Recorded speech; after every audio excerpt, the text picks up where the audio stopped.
community, Rachel Cleary.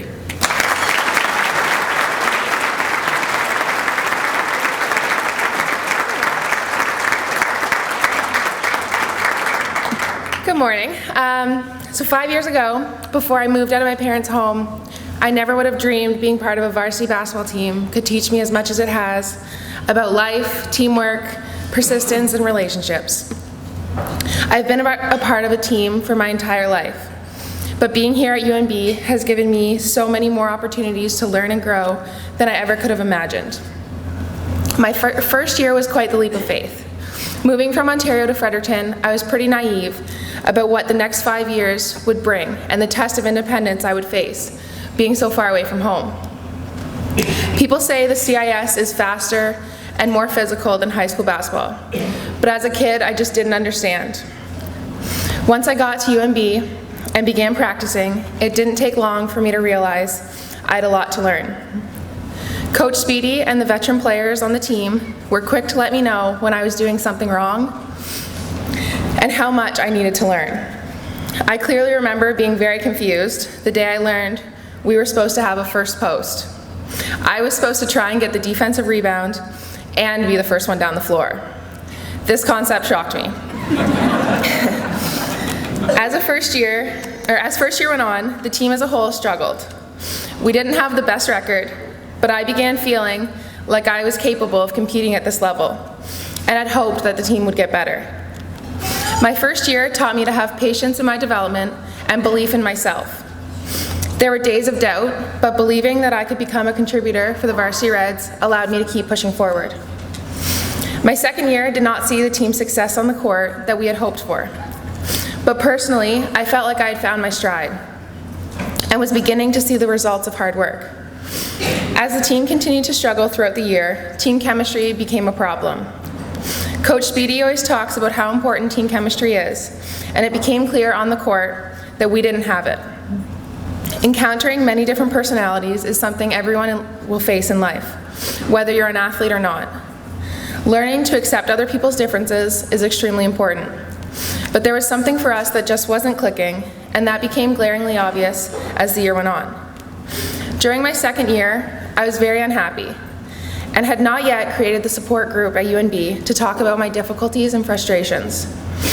For this reason, and a few others, I was considering quitting the team and not coming back for my third year.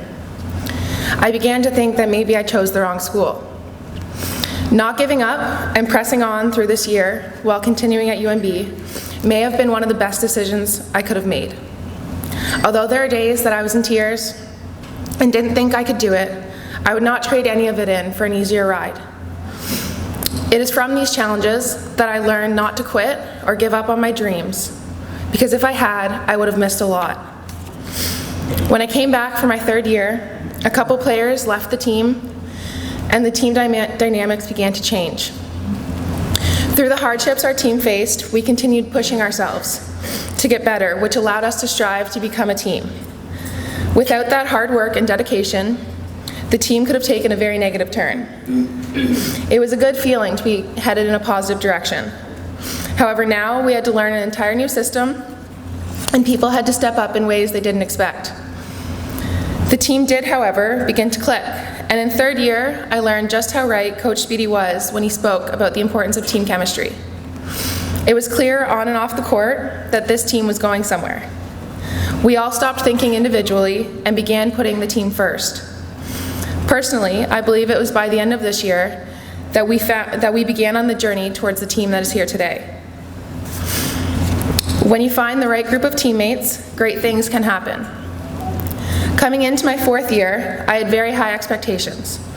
This was the first year for me that as a Varsity Red, that winning seemed to be a real possibility. Everything had changed. Winning was the only acceptable outcome, and a loss felt more painful than ever. However, it was in this year, the team had to overcome a great deal of adversity. As part of the game, we had countless girls sprain ankles, get concussions, dislocate shoulders, and even 2 ACL injuries. Again, different teammates had to step up in ways we may not have been prepared for. However, dealing with these injuries taught us a great lesson about handling and overcoming challenges. The week before playoffs, we had to have a retired Varsity Red come and practice with us, as well as having coach join a few scrimmages, just to have enough bodies at practice. When it came to our first playoff game, we had to rely on players to play more minutes than they were used to and give more than ever before. Although that game did not turn out in our favor, the challenges that were faced and overcome taught me of the importance of resiliency, which is something that in my 5th year, I believe our team had a great deal of. When my final year as a Varsity Red began, I didn't think any differently than I had in the past.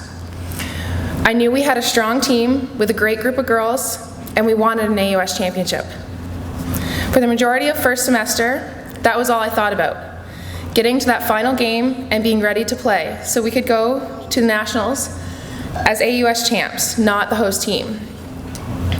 There was a moment during my last Christmas break when I was complaining to my dad about returning to Fredericton early to get back to training. My dad said to me, "Well, next year you'll have lots of time at home." At that moment, I felt like I ran into a brick wall. Even though I had previously joked about how old I felt and finishing my career, I never really believed my time would end.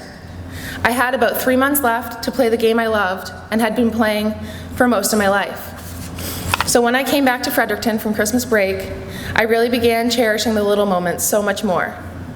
I tried not to complain about the daily things we have to do, and instead wanted to enjoy every second of it. But before I knew it, I was on the bus for the last time. And the bus was never my favorite. Something I generally dreaded for 5 years, I was now sad at the thought of losing. The long trips that went into the early hours in the morning, the blaring movie that was too quiet for others to hear, and trying to navigate the maze of sleeping giants to get to the front. Looking back, I wish I lived in the moment more and enjoyed those little things that I was so lucky to be a part of as a Varsity Red.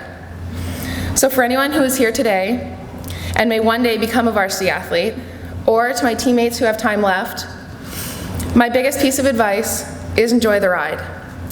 There are so many routines that we have to do as athletes in order to be our best. From going to practice every day, to lifting weights, to going to individuals, and my personal favorite, cardio. But we are so lucky to be here and share in so many opportunities. So be sure to make the most of it.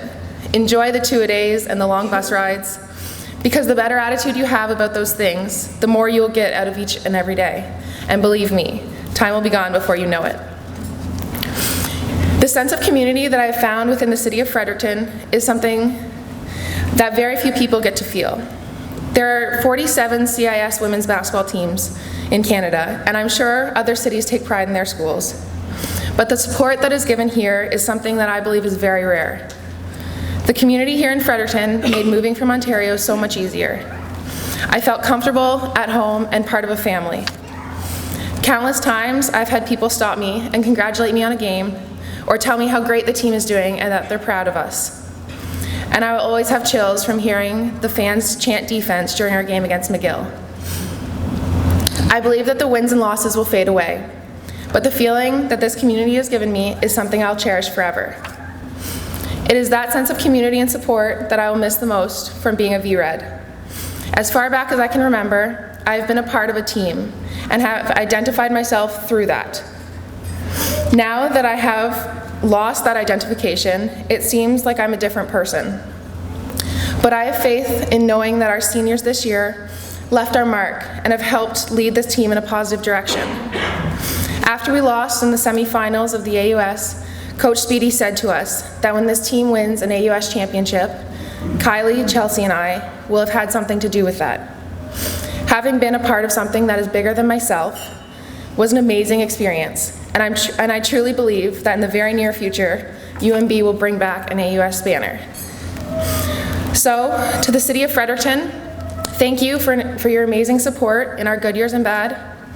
To the University of New Brunswick, thank you for allowing me to represent you for the past 5 years.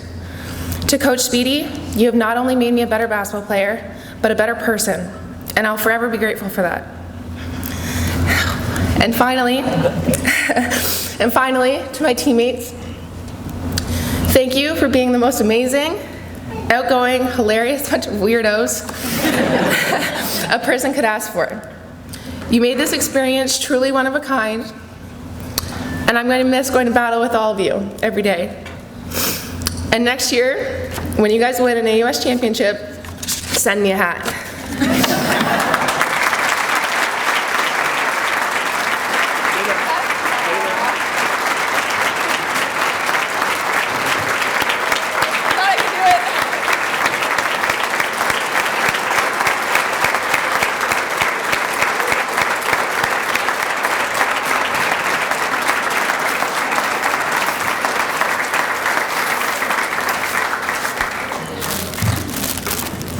So, Rach, I've been here for 10 years. I've never got a standing ovation. So, Rachel talked about losing her identity now that she's not part of a team. I think the 70 alumni that came back for nationals and the alumni that are here today can attest to this. Rachel, you will always be part of a team. So,